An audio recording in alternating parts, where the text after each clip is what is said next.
Audacity 1 number অসমৰ CID-য়ে দিল্লীত গৈ তদন্ত এটা কৰিব নোৱাৰে ছিংগাপুৰত কি তদন্ত কৰিব মোক কওক জুবিন দা ঢুকাইছে ক্ৰিমিনেল নেগলিজেন্সৰ কাৰণে বেমাৰী মানুহ এজনক ছিংগাপুৰত বেপাৰ কৰিবলৈ লৈ গৈছিলে ন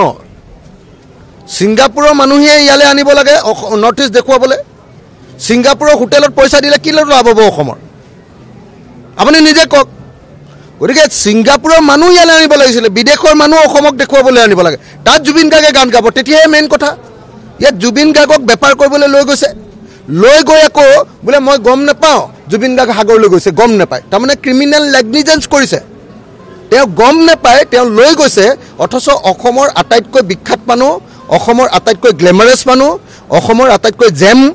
যিজন মানুহ আটাইতকৈ মূল্যৱান মানুহ সেই মূল্যৱান মানুহজনক তেওঁ লগত নি হোটেলত ৰাখি দিলে বৰ ডাঙৰ কামটো কৰিলে আৰু জুবিন গাৰ্গে আৰু কেতিয়াও আগতে হেৰি দেখা নাই আৰু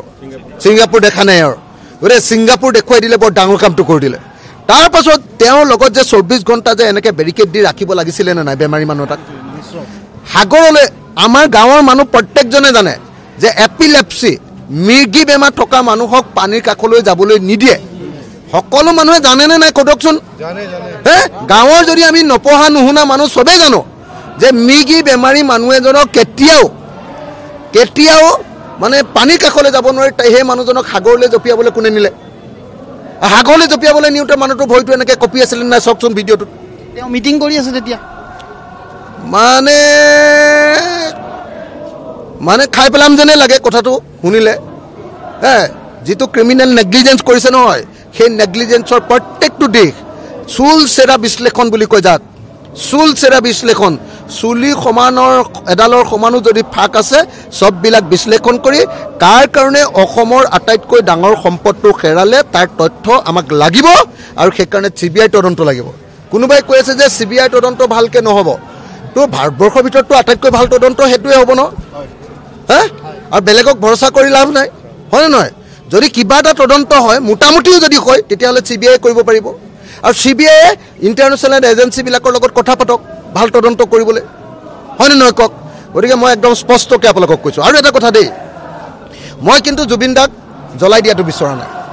মই কিন্তু জুবিন দাক সংৰক্ষণ কৰাটো বিচাৰিছোঁ জুবিন দা কি মানুহ আপোনালোকে বুজি পাইছেনে নাই বাৰু জুবিন দা অকল মানে গায়ক নহয় গীতিকাৰ নহয় সংগীতজ্ঞ নহয় জুবিন দা ডেম কেয়াৰ এটা মানুহ কাকো কেয়াৰ নকৰা